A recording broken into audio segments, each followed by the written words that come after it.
Hello everyone, कैसे हैं सब लोग। हर शिक्षक केमिस्ट्री एक्सपर्ट आपका वापस से स्वागत करते हैं इस अमेजिंग से यूट्यूब चैनल पे जिसका नाम है हर शिक्षक केमिस्ट्री एक्सपर्ट। और वापस से स्वागत करते हैं आपका अल्फा सीरीज के अंदर। अल्फा सीरीज जेईई मेंस का चैप्टर वाइज कंटेंट आप तक पहुंचता रहेगा ट्यूसडेज एंड फ्राइडेज रात को 8:08। ये पूरा का पूरा कंटेंट फ्री होने वाला है, डेडिकेटेड टू दो students who want to learn at home. Okay तो चलिए आज हम लोग नया चैप्टर शुरू करने वाले हैं। ये होने वाला है आपका केमिकल बॉन्डिंग का लेक्चर नंबर 1। आज हम लोग करेंगे इंट्रोडक्शन केमिकल बॉन्डिंग के साथ और हम थोड़ा सा डिस्कस करेंगे आयनिक बॉन्ड को। आइए चलिए शुरू करते हैं।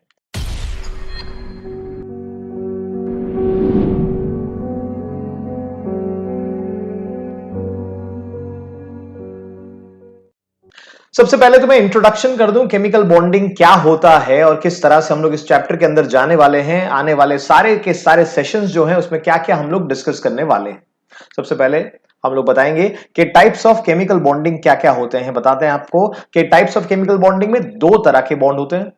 एक होता है inter atomic type of chemical bonding और एक होता है inter molecular kind of bonding. So inter atomic and inter molecular chemical bonding होने वाला है। ये इंटर एटॉमिक का मतलब सिंपल सा है कि एटम के बीच में क्या होने वाला है, बॉन्ड होने वाला है, केमिकल बॉन्ड होने वाला है। और मॉलिक्यूल्स के बीच में जो बॉन्ड होता है उसे कहते हैं इंटर मॉलिक्यूलर बॉन्डिंग। क्या कहते हैं? Inter molecular bonding. Inter atomic में कौन से बॉन्ड आएंगे आप जानते हैं कि आयोनिक बॉन्डिंग आएगा। अब देखो नॉर्मली बॉन्डिंग का मतलब होता है अट्रैक्शन, क्लियर है। इंटर एटॉमिक तो यहां पे आयनिक बॉन्ड मतलब दो आयंस के बीच का अट्रैक्शन है और ये सिर्फ और सिर्फ कोलंबिक फोर्स ऑफ अट्रैक्शन है। क्या है? Coulombic force of attraction. दो एटम इलेक्ट्रॉन गेन या लूज करके आयंस बनाते हैं और वो आयंस के बीच में जो कोलंबिक फोर्स ऑफ अट्रैक्शन होगा उसे हम कहते हैं इंटर एटॉमिक आयनिक बॉन्डिंग। इसी तरह से हमारे पास होगा covalent bonding.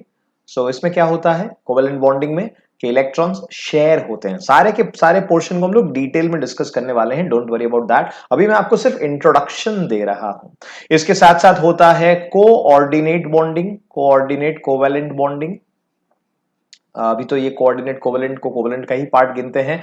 Sharing of electron is happening और वहां पे एक ही एटम दो इलेक्ट्रॉन को डोनेट करेगा और वो दोनों एटम के बीच में रहेंगे। इसी तरह से होगा मेटालिक बॉन्डिंग। भाई मेटालिक बॉन्डिंग नाम से क्लियर है, मेटल के अंदर होने वाला है। और मेटल के अंदर किस तरह से अट्रैक्शन होता है वो हम देखेंगे। दो मेटल के बीच में किस तरह से अट्रैक्शन होता है और मेटल के कर्नल और उसके इलेक्ट्रॉन के बीच में किस तरह से अट्रैक्शन होता है। इसी तरह से इंटरमॉलिक्यूलर में आप जानते हैं वांडरवाल्स फोर्सेस। वांडरवाल्स ग्रेट साइंटिस्ट जिसने ढूंढा कि वीक अट्रैक्टिव फोर्सेस क्या होते हैं। सो वो है साइंटिस्ट वांडरवाल्स।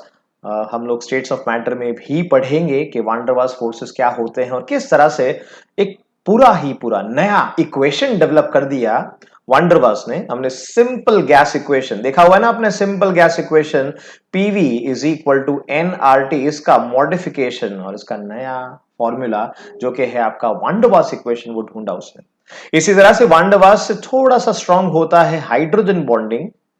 अच्छा एक और बात, इंटर एटॉमिक जो होते हैं, ये जो आपको दिख रहे हैं, ये जो सारे मैंने लिखे, राइट, ये सारे के सारे होने वाले हैं strong inter atomic attractive forces. ये सारे सारे स्ट्रॉन्ग बॉन्ड होने वाले हैं जिनका एनर्जी वैल्यू जो होता है वो 200 से लेके 400 किलो जूल पर मोल होता है।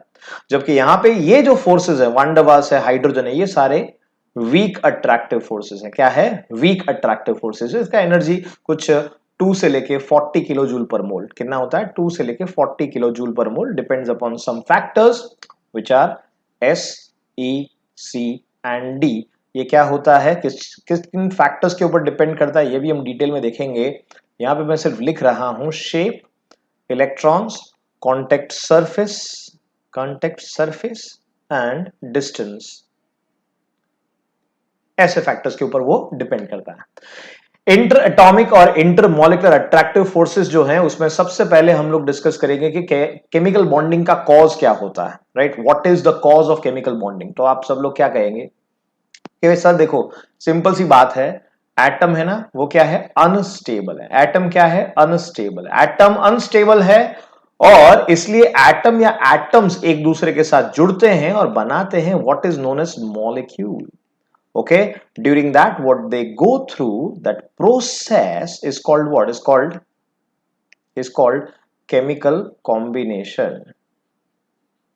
ओके, सो एटम्स केमिकली एक दूसरे के साथ कंबाइन होते हैं और वो बनाते हैं कंपाउंड. क्या बनाते हैं भाई? कंपाउंड. वो बनाते हैं मॉलिक्यूल. ओके, बराबर है. तो यहां पे एटम अनस्टेबल है और मॉलिक्यूल क्या है? स्टेबल. अब सिंपल सी बात सोचो, बराबर, सिंपल सी बात सोचो कि कितने एलिमेंट्स हैं, कितने एटम्स हैं हमारे पास, तो वो है 118, लेकिन कंपाउंड्स इनफाइनाइट. क्लियर है? क्यों? क्योंकि एटम सारे के सारे अनस्टेबल अगर वो अपने सिचुएशन में, except for the inert gases, right, जबकि मॉलिक्यूल या कंपाउंड जो बनेंगे वो sharing of electron, give and take of electron या some other way they are trying to get stabilized. Okay, आप, मैं और सब लोग, हम लोग क्या कर रहे हैं? हम लोग अपने आप को स्टेबलाइज करने का ट्राई कर रहे हैं. We are unstable and we want to get stabilized. Yes और नो? क्लियर है? तो उसी तरह से एटम एक दूसरे के साथ कॉम्बिनेशन करके क्या करेंगे? वो मॉलिक्यूल बनाएंगे, कंपाउंड बनाएंगे और स्टेबल बनेंगे. ओके, केमिस्ट्री की भाषा में कहें तो कॉज ऑफ केमिकल बॉन्डिंग क्या है? कॉज ऑफ केमिकल बॉन्डिंग एक ही चीज है और वो है पोटेंशियल एनर्जी का कम होना. राइट, पोटेंशियल एनर्जी को कम करना है हमें. सो उसे कहते हैं क्या? उसे कहते हैं chemical bonding formation. Potential energy को कम करना, ये सोल एम है. ये क्या है? सोल एम है हमारे हमारे रिएक्शन का, जो कि कंपाउंड बनाता है. ओके, क्लियर है? आयनिक बॉन्डिंग में हम लोग सीखने वाले हैं कि किस तरह से ये फॉर्मेशन होगा. आयनिक बॉन्ड का फॉर्मेशन कैसे होने वाला है, किस तरह से कोई एटम पॉजिटिव आयन बनेगा, किस तरह से कोई एटम नेगेटिव आयन बनेगा, किस तरह से इनके बीच में अट्रैक्शन होगा. And one important thing is that is what is the lattice enthalpy. Lattice energy क्या होता है, लैटिस एंथैल्पी क्या होता है, वो हम लोग डिस्कस करेंगे. हम लोग जानने का प्रयास करेंगे कि किस तरह से परसेंटेज कोवैलेंट कैरेक्टर होता है. देखो भाई, सिंपल सी बात है, कोई भी बॉन्ड पूरी तरह से कोवैलेंट नहीं होता या कोई भी बॉन्ड पूरी तरह से आयनिक नहीं होता. आयनिक बॉन्ड में कोवैलेंट कैरेक्टर होता है और कोवैलेंट बॉन्ड में आयनिक कैरेक्टर होता है. यहां पे एक लैटिस एनर्जी हम लोग टॉपिक सीखने वाले हैं. इस तरह से हम लोग सीखने वाले हैं फाजन्स रूल. क्या सीखने वाले हैं? फाजन्स रूल. ये सीखेंगे हम लोग और हमें पता चलेगा किस तरह से कितना कोवैलेंट कैरेक्टर होता है. अगर कोवैलेंट बॉन्ड की बात करें तो भाई सिंगल बॉन्ड कैसे बनता है, डबल बॉन्ड कैसे बनता है ना? सिंगल हो गया, डबल बॉन्ड हो गया, ट्रिपल बॉन्ड हो गया, वो कैसे फॉर्मेशन होगा. लुईस डॉट रिप्रेजेंटेशन क्या होता है, किस तरह से बनाते हैं. What about octet formation. ये सारी की सारे हम लोग चीजें डिस्कस करेंगे. इसमें भी परसेंटेज आयोनिक कैरेक्टर होगा भाई.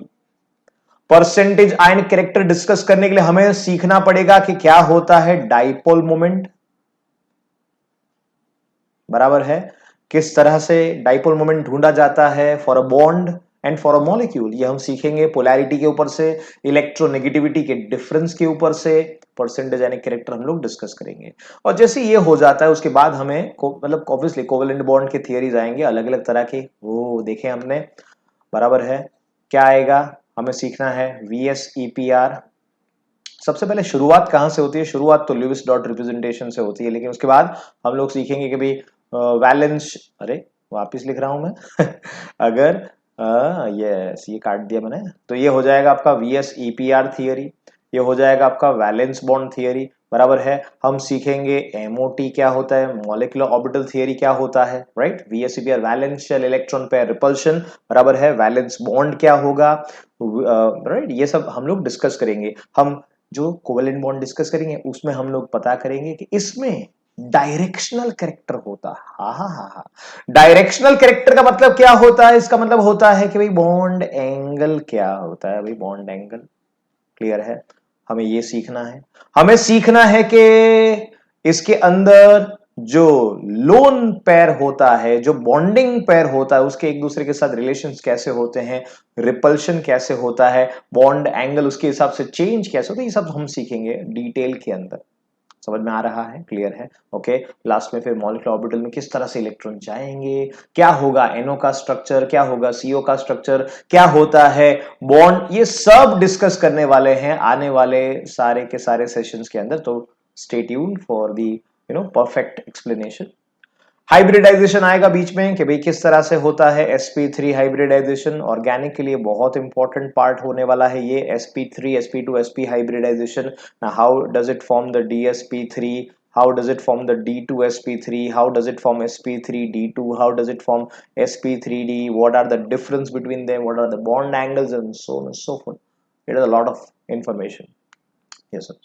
तो चलिए शुरू करते हैं आज का सेशन, और यहां पे हम लोग शुरू कर रहे हैं with the cause of chemical bonding. Okay, cause of chemical bonding ये टॉपिक हम लोग सीखना चाहते हैं, लेकिन इसको सीखने से पहले हम लोग सबसे पहले डिस्कस करेंगे दो साइंटिस्ट का नाम, जिनका नाम है कॉसेल एंड ल्यूइस। कॉसेल एंड ल्यूइस नाम के दो साइंटिस्ट ने हमें एक प्रिपरेटरी फेज में समझाया कि एटम को कैसे आसानी से समझा जा सकता है। उन्होंने समझाया कि एटम कोई भी हो उसके अंदर एक चीज एग्जिस्ट करती है जिसे वो लोग कहते थे कर्नल। अब ये कर्नल आपको समझना है तो आपको एक सिंपल सी बात करनी है, आपको मौसम्बी लेना है, छिलका निकालना है, जो बाकी रहे उसे हम कहेंगे kernel. Right, you have to take an apple और ऑरेंज और एनी अदर फ्रूट, उसे बाहर का स्किन रिमूव कर दो, जो बाकी रहे उसे हम कहेंगे कर्नल। क्या कहेंगे? कर्नल। सो इस तरह से एटम है तो उसमें न्यूक्लियस होता है, there is a inner shell and there is a outer most shell, सबसे बाहर का ऑर्बिट होता है। मान लो कि ये है सबसे बाहर का ऑर्बिट, तो इसको निकालने के बाद जो बाकी रहे उसे हम कहते हैं kernel. Right, so the atom minus the valence shell, atom minus the valence shell, इसे कहते हैं क्या? इसे कहते हैं कर्नल। ओके, एटम में से वैलेंस शेल को पूरी तरह से रिमूव कर दिया, तो बाकी क्या रहेगा? तो बाकी रहेगा उसका ये पार्ट जिसके अंदर हमारे पास है न्यूक्लियस और इनर शेल, इसको सम टोटल करेंगे तो इसे हम कर्नल कहेंगे। आने वाले टॉपिक मेटेलिक बॉन्ड के अंदर भी एक इंपॉर्टेंट रोल प्ले करेगा। ओके, ठीक है, इसको उन्होंने इस तरह से भी रिप्रेजेंट किया। उन्होंने कहा एक काम करते हैं, देखो भाई ये हो गया कर्नल, ये क्या है? कर्नल। और कर्नल के आसपास एक क्यूब सोचा जाए। चलिए इसके आसपास एक क्यूब सोचते हैं। तो हमने सोचा इसके आसपास एक क्यूब बराबर है, और आप जानते हैं क्यूब में कितने कॉर्नर्स होते हैं? ऑब्वियसली 8। तो यहां पे मैंने एक कॉर्नर को भर दिया है, so that means there is a valence shell of this atom जिसके अंदर एक इलेक्ट्रॉन है। अगर मान लो यहां पे भी मैंने एक कॉर्नर को फिल कर दिया with the electron, that means valence shell में कितने इलेक्ट्रॉन होंगे? 2। यहां पे कितने इलेक्ट्रॉन होंगे? ये होंगे 3। यहां पे कितने हैं? 4। इसका मतलब कि मैक्स वैलेंस शेल इलेक्ट्रॉन्स कितने हो सकते हैं? वो हो सकते हैं 8। क्लियर है? इसको थोड़ा सा डिफरेंट दिखाने के लिए मैं आपको थोड़ा सा कलर करके दिखाता हूं। कर्नल कहां है? कर्नल कहां है? कर्नल यहां पे है, this is a centre which is called kernel. और उसके आसपास जो अलग अलग कॉर्नर है, इन कॉर्नर को हम लोग इलेक्ट्रॉन से रिप्रेजेंट कर रहे हैं। Okay, so this as of now has got 8 electrons in the outermost shell. That means it has got what? Yes, क्या कहेंगे इसे? इसे हम कहेंगे ऑक्टेट। ओके, कंप्लीटली 8 इलेक्ट्रॉन आसपास आ चुके हैं। बहुत सिंपल सा तरीका था उनका समझाने का, तो ये सिंपल से तरीके से हमने भी आपको समझा दिया क्या होता है ऑक्टेट, क्या होता है कर्नल, क्या होता है atom minus the valence shell. Now interesting part is, पहले ऐसा माना गया, देखो भाई हीलियम है आपके पास, नियॉन है आपके पास, argon, krypton, xenon and radon, these are inert gases. क्या है भाई? ये inert gases. And apart from helium, all of them have got 8 electron in the outermost shell. इनके outermost shell में 8 इलेक्ट्रॉन है। NS2np6 has got 8 electrons, right? Obviously D और F को यहां पे नहीं गिना गया है, लेकिन इन इनर्ट गैस का कहना यह है कि ऑक्टेट अगर कंप्लीट तो बात चकाचक है, एटम स्टेबल है, इसका मतलब वो आगे जाके कोई केमिकल बॉन्डिंग बनाने वाला नहीं है। हीलियम में 2 इलेक्ट्रॉन होते हैं। अच्छा, सोडियम में 1 इलेक्ट्रॉन है, तो वो 1 इलेक्ट्रॉन लूज करेगा और उसकी वजह से आयनिक बॉन्ड बनेगा। राइट। क्लोरीन एक इलेक्ट्रॉन गेन करेगा, उसकी वजह से नेगेटिव चार्ज बनेगा और नेगेटिव चार्ज और पॉजिटिव चार्ज कंबाइन होकर आयनिक बॉन्ड बनेगा। ऐसा जो पहला कंसेप्ट था वो आया, बराबर है। लेकिन बाद में पता चला हमें कि भाई actual cause of chemical bonding क्या है। Actual cause of chemical bonding कुछ और नहीं है, decrease in the potential energy है। क्या है? Decrease in potential energy. Okay, so what you mean by this, अगर एनर्जी है कम तो इसका मतलब स्टेबिलिटी क्या है? ज्यादा। Let's assume we have two atoms, atom A and atom B. So atom A and atom B having nucleus A, nucleus B, electron in the valence is electron A, electron in the valence is electron B. Okay? और ये atom एक दूसरे के नजदीक आ रहे हैं। अगर ये एटम एक दूसरे के नजदीक आएंगे तो क्या होगा पोटेंशियल एनर्जी में, क्या होगा अट्रैक्शन और रिपल्शन का कहानी आइए समझते हैं with the help of a graph. Okay, so मैं एक ग्राफ ड्रॉ कर रहा हूं, लेट अस अंडरस्टैंड। यहां पे वर्टिकल वाई एक्सिस है जहां पे हम लोग पोटेंशियल एनर्जी लेंगे, और एक्स एक्सिस है जहां पे हम लोग ले रहे हैं distance. Okay, so distance between the two atoms if it is the highest one, okay, so let's say यहां पे कहीं पे कोई डिस्टेंस है, डिस्टेंस मैक्सिमम है। ओके, इसे इनफाइनाइट डिस्टेंस भी कहा जाता है। What do you mean bye infinite distance? आपको ऐसा लग रहा है कि ये एक एटम एक ग्रह पे होगा और दूसरा दूसरे ग्रह पे होगा? ऐसा नहीं होता। इनफाइनाइट डिस्टेंस का मतलब होता है कि एटम एक दूसरे को अट्रैक्ट न कर सके, उस डिस्टेंस को इनफाइनाइट डिस्टेंस कहते हैं। Okay, so if atom cannot attract the another atom, that distance would be called infinite distance. एक सिंपल एग्जांपल देता हूं, एक मैग्नेट है दूसरे मैग्नेट को अट्रैक्ट कर रहा है, एक मैग्नेट दूसरी किसी चीज को अट्रैक्ट कर रहा है एक पर्टिकुलर डिस्टेंस तक, जिसके बाद अगर वो अट्रैक्शन ना कर पाए उस डिस्टेंस को आप क्या कहोगे? उस मैग्नेट के लिए उसका infinite distance. For those particular A and B, if they are not having any attraction within themselves towards themselves, right, then it is called infinite distance. Clear है? और ये जो ग्राफ हमें दिखाना है potential energy versus the distance, ये graph होता है कैसा? ये ग्राफ होता है ऐसा, बराबर है। यहां पे डिस्टेंस थोड़ा मैं बाद में लिखता हूं, पहले यहां पे ग्राफ को देखते हैं चकाचक तरीके से।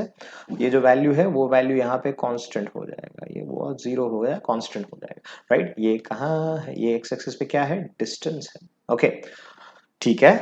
एटम ए और एटम बी एक दूसरे से इनफाइनाइट डिस्टेंस पे है, इनमें कोई अट्रैक्शन नहीं है, कुछ रिपल्शन नहीं, कुछ नहीं। यहां पे जो पोटेंशियल एनर्जी का वैल्यू वो यहां पे, लेकिन जैसे वो एक दूसरे के नजदीक आएंगे तो ये डिस्टेंस क्या हो रहा है? देखो देखो देखो, डिस्टेंस क्या हो रहा है? कम। एंड साइमल्टेनियसली पोटेंशियल एनर्जी का वैल्यू भी डाउनवर्ड जा रहा है, मतलब कि क्या हो रहा है? वो भी डिक्रीज हो रहा है। ओके, और इसका मतलब ये है कि एटम्स यहां पे कहीं पे ओवरलैप होना शुरू हो रहे हैं, और एक ऐसा जगह मिलेगा हमें, डिस्टेंस मिलेगा जहां पे पोटेंशियल एनर्जी मिनिमम है आपके पास। क्या है? मिनिमम है आपके पास। मिनिमम पोटेंशियल एनर्जी इस डिस्टेंस पे होगा, इस डिस्टेंस पे होगा। क्लियर है? ये होगा आपका मिनिमम पोटेंशियल एनर्जी वैल्यू। इसका मतलब स्टेबिलिटी मैक्सिमम है। Okay, let us consider attractive forces and repulsive forces, you will understand this graph better. यहां पे हमारे पास जो एटम है उसमें न्यूक्लियस न्यूक्लियस क्या होगा? रिपल्शन। इलेक्ट्रॉन इलेक्ट्रॉन क्या होगा? Repulsion. So there are attractions and there are repulsions. Okay, attractions किसके किसके बीच में है? रिपल्शन किसके किसके बीच में है? अगर न्यूक्लियस ए और इलेक्ट्रॉन ए की बात की जाए तो वो क्या होने वाला है? अट्रैक्शन। अगर न्यूक्लियस बी और इलेक्ट्रॉन बी के बारे में बात किया जाए वो क्या होने वाला है? Attraction. This were already there, ये पहले से ही थे। लेकिन अगर न्यूक्लियस ए और इलेक्ट्रॉन बी देखा जाए तो ये क्या है? अट्रैक्शन। न्यूक्लियस बी और इलेक्ट्रॉन ए ये क्या है? अट्रैक्शन। जो नए डेवलप होंगे, तो ये चार अट्रैक्शन है। और रिपल्शंस की बात करते हैं तो nucleus A and nucleus B, electron A and electron B, ये होने वाले हैं repulsions. There were no attraction no repulsion in this case, यहां पे इनफाइनाइट डिस्टेंस पे कुछ नहीं था। जैसे ही नजदीक आए तो क्या हुआ, अट्रैक्शन बढ़ा और यहां पे ओवरलैप, ओहो क्या क्या, overlap of the atoms is going to be maximum. यहां पे अट्रैक्शंस और रिपल्शन एक दूसरे के साथ बैलेंस सिचुएशन में चल रहे हैं। एटम्स मैक्सिमम स्टेबिलिटी पे एक दूसरे के साथ जुड़ेंगे, मैक्सिमम स्टेबिलिटी वाला मॉलिक्यूल बनाएंगे। लेकिन उसके बाद क्या हो रहा है, देखो ध्यान से, इस डिस्टेंस के बाद what's happening is potential energy is increasing. क्यों ऐसा हो रहा है, क्योंकि इंस्टेबिलिटी बढ़ रहा है। क्यों इंस्टेबिलिटी बढ़ रहा है, क्योंकि एटम्स अगर एक दूसरे के साथ और ज्यादा नजदीक आ जाएंगे तो इसका मतलब कि न्यूक्लियस ए न्यूक्लियस बी, इलेक्ट्रॉन ए इलेक्ट्रॉन बी रिपल्शंस बढ़ते जाएंगे। समझ में आ रहा है? ओके, क्लियर है? So that is how it is happening. Done है? ओके, क्लियर है? सो ये पूरा का पूरा जो ग्राफ है ये आपको समझा रहा है कि why chemical bonding is happening. कभी भी आपको क्वेश्चन पूछा जाए कि भी केमिकल बॉन्डिंग क्यों बन रहा है, तो आपको सिंपल से समझाना है। क्या समझाना है? वो समझाना है कि पोटेंशियल एनर्जी क्या हो रहा है, कम हो रहा है। समझ में आ रहा है? Okay, clear, thank you. चलिए आगे बढ़ते हैं और नया बॉन्ड, पहला बॉन्ड डिस्कस करते हैं जो कि होने वाला है ionic bonding. Ionic bond discuss करते हैं। So also known as electrovalent bond, ionic bond is also known as electrovalent bond, क्योंकि इलेक्ट्रॉन वैलेंसी में है जो कि रिलीज या गेन हो रहा है वैलेंसी में, राइट? इसलिए उसको कहते हैं इलेक्ट्रोवैलेंट बॉन्ड, राइट? एंड हम इसको लिखते कैसे हैं? हम इसको ऐसे लिखते हैं, जैसे मैं एग्जांपल दूं सोडियम क्लोराइड का, तो इसको हम ऐसे लिखते हैं Na+.Cl-, इसे हम कहते हैं आयोनिक बॉन्डिंग। इसे हमने कभी ऐसे थोड़ी लिखते हैं कि Na-Cl, यस और नो, ऐसा नहीं लिखते हम लोग। It's not the covalent bond, it is ionic bonding. Okay, example लेते हैं चलिए आयनिक बॉन्डिंग का, और एक मस्त इलेक्ट्रॉनिक कॉन्फ़िगरेशन के हिसाब से। सो सोडियम इज 281, या आप कह सकते हैं 1s2, 2s2, 2p6 and 3s1, neon 3s1 बराबर है। सोडियम इलेक्ट्रॉन लूज करेगा और बनेगा क्या, बनेगा Na+1। तो यहां पे होगा 2,8,0, the last electron which was in the balance is removed, right? या आप कह सकते हैं इसको 1s2, 2s2, 2p6, सब जानते हैं इसको। इसको कहते हैं क्या, इसे कहते हैं neon. Sodium has lost an electron, chlorine on the other side, chlorine 287, the atomic number is 17, और आप जानते हैं 1s2, 2s2, 2p6, 3s2, 3p5, एक इलेक्ट्रॉन गेन होगा और बनेगा क्या, बनेगा Cl-, 1s2, 2s2, 2p6, 3s2, 3p6, या आप कह सकते हैं 2,8,8। वैलेंस शेल में 8 इलेक्ट्रॉन होने वाले हैं। यहां पे neon 3s2, 3p5, total electron कितने थे, टोटल इलेक्ट्रॉन है 7, और एक इलेक्ट्रॉन गेन होगा तो ये हो जाएगा नियॉन 3s2 एंड 3p6। ये जो 8 इलेक्ट्रॉन वैलेंस शेल में है, इसका मतलब ये है कि ऑक्टेट यहां पे खत्म हो चुका है, यहां पे भी खत्म हो चुका है, और इन दोनों के बीच में होने वाला है अट्रैक्शन। ओके, अब सोच रहे हो कि सर ये ऑक्टेट तो खत्म हो गया है, इसका मतलब स्टेबिलिटी होना चाहिए। Yes, there is stability. Sodium की कंपैरिजन में सोडियम प्लस ज्यादा स्टेबल है, क्लोरीन की कंपैरिजन में क्लोरीन माइनस ज्यादा स्टेबल है, लेकिन Na प्लस और Cl- जो कि गैसियस फॉर्म में आपको मिलेंगे, उन दोनों की कंपैरिजन में NaCl, सोडियम क्लोराइड सॉलिड, ये भी ज्यादा स्टेबल है। समझ में आ रहा है? क्लियर है? सोडियम क्लोराइड का ये जो फॉर्मेशन है, इस फॉर्मेशन को मैं लिविस डॉट स्ट्रक्चर से या लिविस डॉट रिप्रेजेंटेशन से समझाना चाहता हूं, राइट? LDS, या कुछ लोग कहते हैं LDR, लिविस डॉट रिप्रेजेंटेशन और Lewis dot structure. Let me explain by saying this. अब ये देखो, ये एक्चुअली वर्जन कहां से आया, जो कॉसेल और लिविस ने सबसे पहले समझाया, कर्नल समझाया भाई उन्होंने क्या समझाया कि कर्नल होता है, और कर्नल के आसपास क्या होते हैं, इस तरह से 8 इलेक्ट्रॉन होते हैं, बराबर है। इसी का छोटा वर्जन लुइस ने बनाया और उसे कहा लुइस डॉट रिप्रेजेंटेशन या लुइस डॉट स्ट्रक्चर। सोडियम के आसपास एक डॉट रखने का। अब ये डॉट सोडियम का इलेक्ट्रॉन दिखा रहा है। इसी तरह से क्लोरीन है हमारे पास, इसके अंदर कितने इलेक्ट्रॉन होंगे? 1 2 3 4 5 6 और 7। जब सोडियम इलेक्ट्रॉन लूज करेगा, क्लोरीन इलेक्ट्रॉन गेन करेगा, तब क्या बनेगा? सोडियम ने इलेक्ट्रॉन लूज कर दिया तो ये बन जाएगा Na+1। क्लोरीन ने इलेक्ट्रॉन गेन कर दिया, इसका मतलब कि यहां पे हो जाएगा -1। And to represent that electron which is gained from sodium, let's have the colour which is different. Let's say it is this electron. This electron has been lost by sodium and has gained by chlorine. So यहाँ पे मिलेगा आपको Na plus और Cl minus का attraction, और इसे हम कहते हैं क्या? Ionic bonding. Ionic bonding. Yes और नो? क्लियर है? चलिए ऐसा एक और एग्जांपल लेते हैं, है ना? लुइस का तो मैंने इसका एग्जांपल ले लिया NaCl का। एक और एग्जांपल लेते हैं, हम लेते हैं MgCl2 का। मैग्नीशियम क्लोराइड को कैसे बनाया जाएगा लुइस डॉट रिप्रेजेंटेशन से? सबसे पहले मैग्नीशियम में कितने इलेक्ट्रॉन हैं? आउटमोस्ट 2। वैलेंस शेल में 2 इलेक्ट्रॉन हैं, उसका इलेक्ट्रॉनिक कॉन्फ़िगरेशन है 2,8,2, 12 नंबर। और क्लोरीन आप जानते हैं, क्लोरीन में 1 2 3 4 5 6 और 7 इलेक्ट्रॉन है वैलेंस शेल में, ये हो जाएगा आपका 2,8,7। Magnesium loses 2 electrons. मैग्नीशियम ने 2 इलेक्ट्रॉन लॉस किए, बनेगा magnesium, so it has no electron in the valence shell. Now chlorine 2 है हमारे पास और दोनों के दोनों एक एक इलेक्ट्रॉन गेन करेंगे, बनेगा Cl 1 2 3 4 5 6 7 and there is one more electron which goes into the valence 8.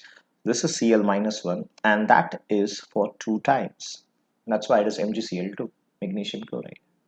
Clear है? मैग्नीशियम ने इलेक्ट्रॉन लूज किए, क्लोरीन इलेक्ट्रॉन गेन किए, इस तरह से MgCl2 बना है। ये है Lewis dot representation of MgCl2 if you want to see. Now why that's important? समझो ध्यान से, why that's important. I want to explain to you why we did this, because we want to understand what is electrovalency. Electrovalency क्या होता है, ये बहुत important है। अगर मान लो कि मैं ग्रुप 1 की बात कर रहा हूं, मैंने आपको रेडॉक्स चैप्टर सिखाया, उसमें एक टेबल सिखाया था। अगर आपने वो टेबल देखा है तो आपको ये बहुत ही आसान लगेगा। ग्रुप 1 में होता है लिथियम, होता है सोडियम, होता है potassium, rubidium, caesium, francium.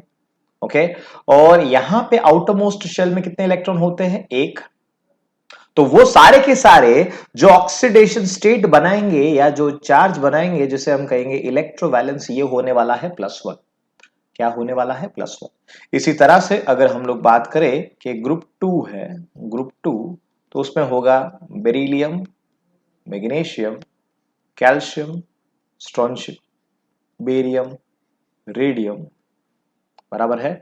Lithium के बाजू में होता है बेरिलियम, सोडियम के नीचे होता है पोटेशियम, लेकिन उसके बाजू में होता है मैग्नीशियम, और कैल्शियम, स्ट्रोंशियम, बेरियम, रेडियम। सो यहां पे इसका ग्रुप ऑक्सीडेशन नंबर, या इसे कह दो आप क्या, इसे कह दो आप इलेक्ट्रोवैलेंस, ये होने वाला है +2।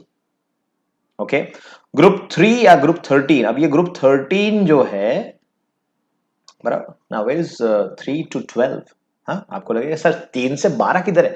वो जो 3 से 12 है, इसे क्या कहते हैं? इसे कहते हैं डी ब्लॉक एलिमेंट्स। और ये जो डी ब्लॉक होता है उसमें होता है वेरिएबल वैलेंसी। क्या होता है भाई? Variable valency. डी ब्लॉक के इलेक्ट्रॉन, जैसे एग्जांपल Fe है आपके पास, तो Fe में Fe+2 होगा, Fe+3 होगा। मैंगनीज शोज +2 से लेके +7 ऑक्सीडेशन स्टेट या +7 चार्जेस। ग्रुप 13 हमारे पास boron, aluminium, gallium, indium, thallium, ये होगा आपका कितना? +3। अगर ग्रुप 14 है, carbon, silicon, germanium, tin and lead. Now they don't show any kind of electrovalency because वो कोवैलेंट बॉन्ड बनाते हैं। अगर हम बात करें ग्रुप 15 की, ग्रुप 15 में कौन होगा? Nitrogen, phosphorus, arsenic, antimony and bismuth, so they'll show -3 oxidation state. Group 16 जो होगा उसमें होगा oxygen, sulphur, selenium, tellurium, polonium, they are showing -2 oxidation state. And group 17 यहां पे लिख रहा हूं, वो होगा आपके पास fluorine, chlorine, bromine, iodine, astatine. Astatine तो रेडियोएक्टिव, कुछ काम नहीं करेगा, बाकी सब ऑक्सीडेशन स्टेट होंगे -1। ये है इलेक्ट्रोवैलेंसी। क्या है? इलेक्ट्रोवैलेंसी। समझ में आ रहा है? Okay, so that's why we explained the Lewis dot structure. Okay, now अब क्लियर हो रहा है सब कुछ? हाँ, इस वीडियो में आपको बहुत ही मजा आएगा। ये बेसिक इंट्रोडक्शन हम लोग कर रहे हैं और बहुत डिटेल में जा रहे हैं। I want the base to be clear, बराबर, क्योंकि ये क्लियर होगा तो आगे बहुत मजा आएगा आपको। चलिए सबसे पहले बात करते हैं energy terms involve into this ionic bond formation. Ionic bond बनेगा, बराबर है, उसके अंदर कौन से तरह के एनर्जीज इन्वॉल्व होते हैं, because if you understand that, आपके आयनिक बॉन्ड के क्वेश्चंस कभी गलत नहीं होने वाले हैं। ओके, चलिए शुरुआत करते हैं।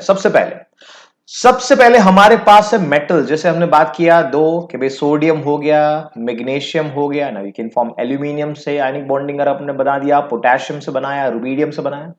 तो इन मेटल के लिए आपको एक वैल्यू चाहिए और इसे हम कहेंगे क्या, इसे हम कहेंगे delta H I, which stands for ionisation enthalpy. क्या कहेंगे इसे? Ionisation enthalpy. What do you mean by ionization enthalpy? Get like समझो ध्यान से, फोकस करो इस चीज के ऊपर। When the metal in a gaseous form releases electron, 1 mole of electron becomes metal positive in gaseous form. During that, whatever energy that you have to give is called ionization enthalpy. ये होता है delta H I. क्या होता है? Delta H I. Metal in a gaseous form, 1 mole metal, 1 mole gaseous neutral metal loses 1 mole electron and forms 1 mole of the positive ion, 1 mole of the positive ion, metal plus बनाता है। तो उसे कहते हैं क्या?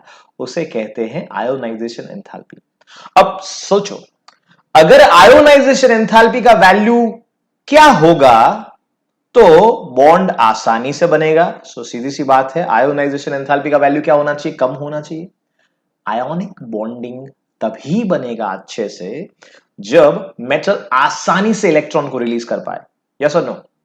Clear है? हाँ, इससे क्वेश्चंस अच्छे बनने वाले हैं, क्वेश्चंस बहुत अच्छे बनने वाले हैं, इसलिए इसके ऊपर फोकस रखो। यहां पे क्लियर है? Lower ionisation enthalpy, that means easily positive ion formation. Number 2, non metal. अगर हम बात करते हैं नॉन मेटल की, इसका मतलब यह हुआ, जैसे फॉर एग्जांपल क्लोरीन हो गया, जैसे ब्रोमीन हो गया, जैसे ऑक्सीजन हो गया, जैसे नाइट्रोजन हो गया, ये सारे नॉन मेटल हैं। ये जब भी इलेक्ट्रॉन गेन करेंगे, क्या करेंगे भाई? इलेक्ट्रॉन गेन और नॉन मेटल का नेगेटिव चार्ज बनाएंगे।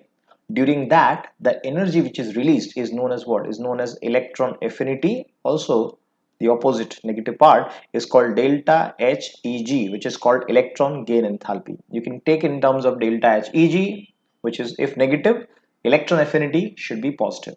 The energy which is released when 1 mole of electron is gained by any non-metal or any substance, right?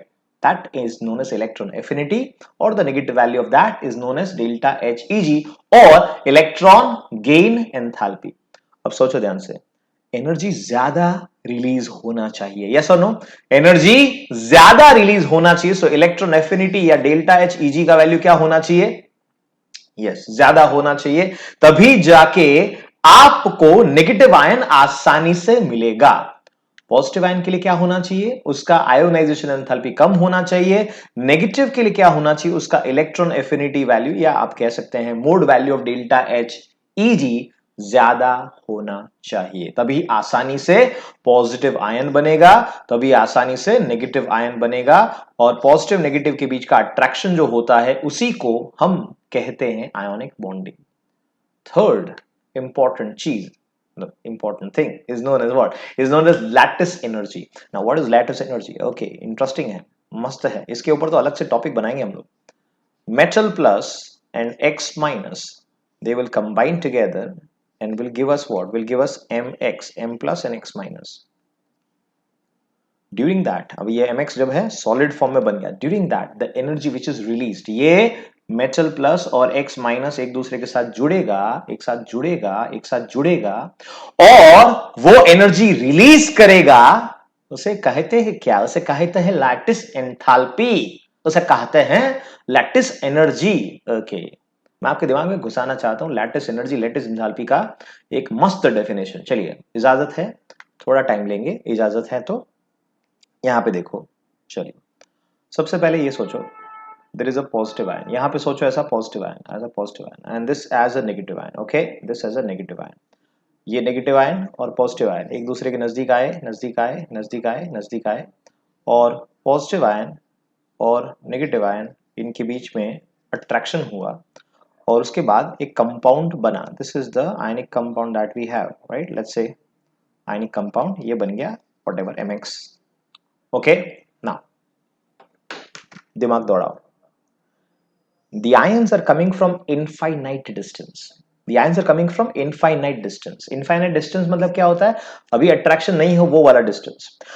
Infinite distance से एक पॉजिटिव आयन, एक नेगेटिव आयन नजदीक आए और उसने लैटिस बनाया. What is lattice? Lattice is a crystal का छोटा भाई. लैटिस बनाया, क्रिस्टल बनाया, क्लियर है. उस दौरान जो एनर्जी रिलीज किया उसे हम कहते हैं लैटिस एंथैल्पी. अब इसका रिवर्स देखो, रिवर्स देखो, reverse.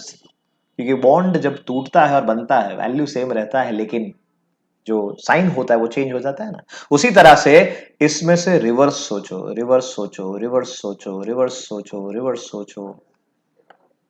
From a lattice, from a lattice, if 1 mole of positive ion, 1 mole of negative ion have to be taken at infinite distance away from each other, तब जो energy देना पड़ेगा उसे कहते हैं लैटिस एंथैल्पी.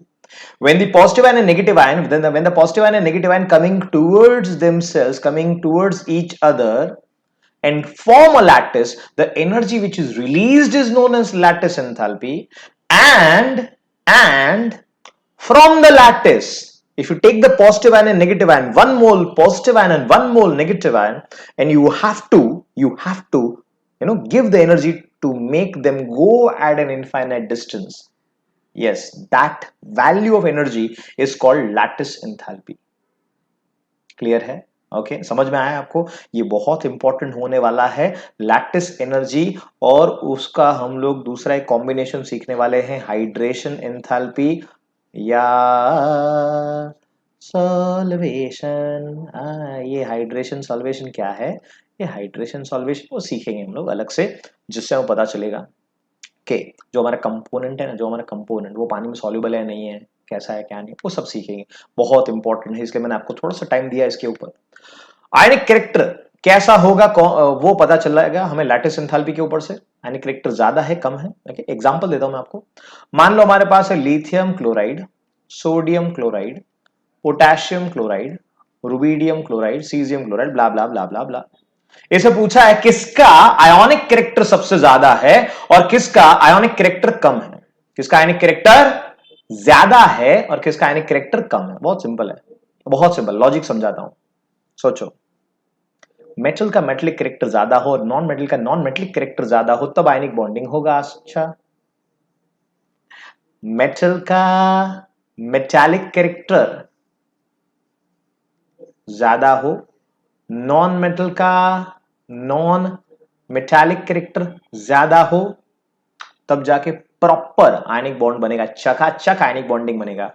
देखो इसमें नॉन मेटल तो सेम है, chlorine chlorine chlorine chlorine. Metallic character कहां बढ़ रहा है भाई? देखो देखो देखो, तो यहां पे लिथियम है, सोडियम नीचे गया, उसी ग्रुप में नीचे गए पोटेशियम, फिर आएगा रुबिडियम, फिर आएगा caesium. Metallic character down the group increase होता है, इसलिए लिथियम से सोडियम, सोडियम से पोटेशियम, पोटेशियम से रुबिडियम जाएंगे तो मेटालिक कैरेक्टर क्या होगा? इंक्रीज होगा. इसका मतलब कि आयनिक कैरेक्टर किसका सबसे ज्यादा होगा? आयनिक कैरेक्टर सबसे ज्यादा होगा रुबिडियम क्लोराइड का. समझ में आ रहा है? ओके, इसी तरह से दूसरा एक एग्जांपल लेते हैं. यहां पे आप लोग फिक्स करते हैं sodium fluoride, sodium chloride, sodium bromide NaBr and sodium iodide. Okay, यहां पे क्या फिक्स ले लिया हमने? सोडियम फिक्स है, सोडियम फिक्स है, सोडियम फिक्स है. नॉन मेटल चेंज हो रहे हैं, नॉन मेटल का metallic character down the group कम हो रहा है. जितना ज्यादा नॉन मेटलिक कैरेक्टर होगा उतना ज्यादा आयनिक बॉन्डिंग होगा. सो फ्लोरीन का नॉन मेटेलिक कैरेक्टर सबसे ज्यादा है, क्लोरीन का उससे कम, ब्रोमीन का उससे कम, आयोडीन का सबसे कम. ऑब्वियसली यहां पे आयनिक कैरेक्टर सबसे ज्यादा है सोडियम फ्लोराइड में, तो सबसे कम है इसके अंदर. इसका मतलब इसका कोवैलेंट कैरेक्टर क्या होगा? सबसे ज्यादा. क्लियर है? समझ में आ रहा है? Okay, so that's how this is playing role. Okay, metallic component और नॉन मेटेलिक कंपोनेंट के कैरेक्टर के ऊपर से हम लोग बता सकते हैं किसका आयनिक कैरेक्टर ज्यादा होगा, किसका आयनिक कैरेक्टर कम होगा। समझ में आ रहा है? ओके, एक और चीज बता दूं मैं आपको, लैटिस एंथैल्पी अगर आपको दे दिया हो, मान लो आपको दिया है lattice enthalpy of substance A B which is ionic bonding and substance C D which is ionic bonding. समझना ध्यान से, किसका स्टेबिलिटी ज्यादा है, आयनिक कंपाउंड ए बी का या आयनिक कंपाउंड सी डी का? तो जहां पे लैटिस एंथैल्पी का वैल्यू हायर है, बराबर है, और मान लो यहां पे लोअर है, तो जिसका हायर होगा उसका आयोनिक बॉन्डिंग जो होगा, उसका बॉन्ड स्ट्रेंथ ज्यादा है और उसका स्टेबिलिटी ज्यादा है। ओके, लेट्स से -788 है और यहाँ पे -300 है। अब ये देखो लोअर मतलब कम एनर्जी बाहर आ रहा है, इसलिए -300 और यहाँ पे -7। ये इधर मैथ्स मत लाना आप, ठीक है ना, कि इधर -300 बड़ा होता, एनर्जी कितने किस में ज्यादा रिलीज हो रहा है, 788 और 300, तो ऑब्वियसली 788। तो इसका मतलब ए बी जो होता है उसका स्टेबिलिटी क्या है, ज्यादा है। ओके, चलिए अब आगे बढ़ते हैं, सीखते हैं properties of the ionic compound, है ना, one by one statement discuss करते हैं कि भाई क्या होता है इनका प्रॉपर्टी। सबसे पहले फिजिकल स्टेट, क्योंकि अट्रैक्शन का वैल्यू सबसे ज्यादा होता है, attraction is higher, ionic bonding is strong bond man, right, ionic bonding is strong, attraction है ज्यादा, इसका मतलब कि ये सॉलिड फेज में होंगे, नॉर्मल सिस्टम के अंदर ये सॉलिड फेज में होने वाले। लिक्विड में हम इसको कन्वर्ट जरूर कर सकते हैं गर्म करके, क्लियर है, उसके लिए आपको इसको मेल्ट करना पड़ेगा। Melting point is very high, obviously boiling point is very high, so melting point and boiling point होने वाले हैं बहुत ही ज्यादा। Let's talk about conductivity for a bit. अगर हमारे पास सॉलिड आयोनिक सब्सटेंस है, सॉलिड आयोनिक सब्सटेंस है, तो सॉलिड में वो आयनिक कंडक्टर नहीं है, they are bad conductors, they are not at all a good conductor. लेकिन जैसे हम इसको लिक्विड में कन्वर्ट करते हैं, जैसे ही हम इसको एक्वियस सॉल्यूशन में डिसॉल्व करते हैं, what happens, the conductivity increases, motion of ions is conductivity. So solid में कोई मोशन नहीं है, लिक्विड में मोशन होगा, एक्वियस में मोशन होगा, that's why the conductivity value is increasing increasing and increasing. Yes और नो, क्लियर है? Salt water is a great conductor of electricity. Isomorphism, यहां पे आयनिक सॉलिड सब्सटेंस में कोई आइसोमेरिज्म नहीं होता भाई, isomerism is the organic stand और ऑर्गेनिक का टॉपिक है, लेकिन आइसोमॉर्फिज्म जरूर होता है। What do you mean bye isomorphism? मान लो हमारे पास MX सब्सटेंस है, ओके, लेट्स से NaCl, चलो NaCl का एग्जांपल लिया, NaCl सोडियम क्लोराइड, ये बनाता है एक स्ट्रक्चर जिसे हम कहते हैं रॉक सॉल्ट। क्या कहते हैं? Rock salt. रॉक सॉल्ट इसका कॉन्फ़िगरेशन, ये NaCl रॉक सॉल्ट है, MX का स्ट्रक्चर अगर रॉक सॉल्ट जैसा हो, Na+ के आसपास 6 Cl- होते हैं, Cl- के आसपास 6 Na+ होते हैं इन रॉक सॉल्ट, अगर MX में भी ऐसा हो तो उसे हम कहेंगे आइसोमॉर्फिज्म। क्लियर है? Okay, there is a word called polymorphism, there is a word called polymorphism. What do you mean by polymorphism? बता दो बता दो बता दो। पॉलीमॉर्फिज्म का मतलब है एक ही कंपाउंड के दो अलग अलग स्ट्रक्चर होंगे या दो से ज्यादा अलग अलग स्ट्रक्चर होंगे, उसे कहते हैं पॉलीमॉर्फिज्म। लेकिन अगर दो कंपोनेंट के एक ही तरह के स्ट्रक्चर हो तो उसे हम क्या कहते हैं? उसे हम कहते हैं isomorphism. Types of reaction, ionic compound will undergo ionic reactions. Ionic compound जो होंगे वो आयोनिक रिएक्शंस करेंगे, प्रेसिपिटेशन करेंगे, न्यूट्रलाइजेशन करेंगे, तो वो आयनिक कंपाउंड आयनिक रिएक्शन करेंगे और इनके आयनिक रिएक्शन का स्पीड बहुत ही ज्यादा होता है, so they undergo fast ionic reaction. बहुत ही फास्ट रिएक्शन होता है, इसके रिएक्शन रेट बहुत ज्यादा होते हैं, स्पीड बहुत ज्यादा होता है। And let's talk about solubility, they are soluble in water. क्या है भाई? पानी के अंदर सॉल्युबल है। अब यहां पे हम लोग डिस्कस करेंगे हाइड्रेशन एंथैल्पी, ये अभी नहीं डिस्कस करेंगे, हम लोग आने वाले सेगमेंट्स में डिस्कस करेंगे हाइड्रेशन एंथैल्पी और उसका रिलेशन हम लोग डिस्कस करेंगे, किससे किससे डिस्कस करेंगे? हम लोग डिस्कस करेंगे लैटिस एंथैल्पी के साथ। ओके, सो वहां पे हम सॉल्युबिलिटी को डिस्कस करेंगे, पानी के अंदर क्यों इसका ज्यादा सॉल्युबिलिटी है। समझ में आ रहा है आपको? क्लियर है? ओके, सो विद दिस चलिए आज का सेशन यहीं तक रखते हैं। ये केमिकल बॉन्डिंग का पहला सेशन था। आने वाले सेशंस के अंदर हम लोग डिस्कस करेंगे, एक तो सॉल्युबिलिटी डिस्कस करना है आयनिक कंपाउंड का, उसके बाद हम लोग शुरुआत करेंगे कोवैलेंट बॉन्ड से। कोवैलेंट बॉन्ड में सिंगल डबल ट्रिपल बॉन्ड क्या होता है, बराबर है। आयनिक कंपाउंड में फाजन्स रूल डिस्कस करना है, हमें ये पता करना है किस तरह से कोवैलेंट बॉन्ड के अंदर आप स्ट्रक्चर बता सकते हैं और बहुत सारी चीजें। सो आने वाले वीडियो में, मतलब केमिकल बॉन्डिंग के वीडियो में, ये सब हम लोग डिस्कस करेंगे। Till then, tata, bye bye. Do like, share और सब्सक्राइब। आपने जो भी क्या कहते हैं कि हमारे वीडियोस देखे हो, आपको कैसे लगे, please do tell us into comments. Thank you so much for coming here and watching the video.